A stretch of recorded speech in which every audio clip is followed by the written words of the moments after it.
The Greeks are now stuck with European politics that excoriates them, that says you must pay the price for this debt that we all in Europe have given you to help you. Put aside the fact that the money was used to pay off the French and German banks.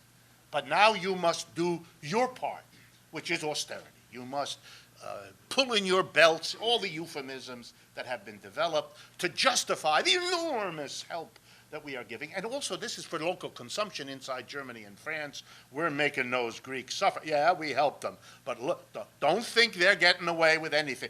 We may not be helping you, the German worker and the French worker, but they're worse off.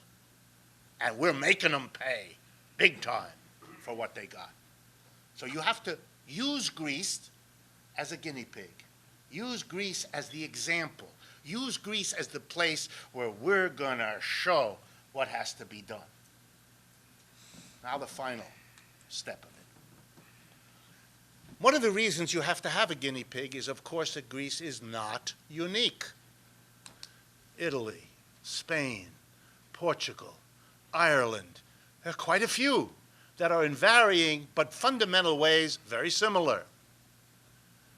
And the same problem exists. They own huge amounts of money to private banks that cannot have them default. Nor is it any more possible to go and collect European-wide money. The Greeks own in a few hundred billion. The Italians, if I last time looked, 4 trillion. This is a different order of magnitude. Spain is in between those two.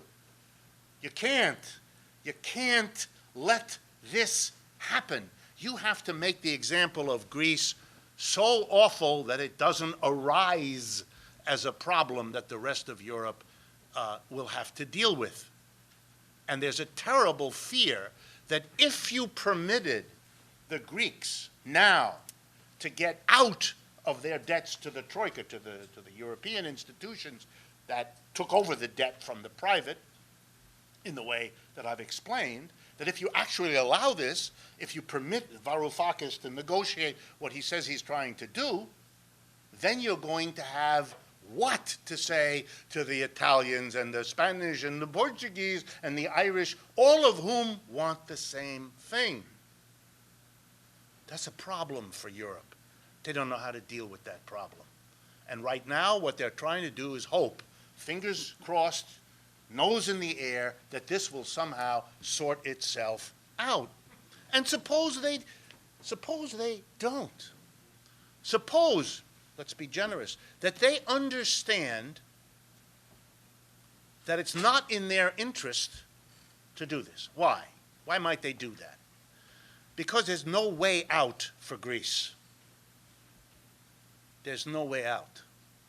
If they're going to not be given the loan forgiveness, for at least half the loan, if not more.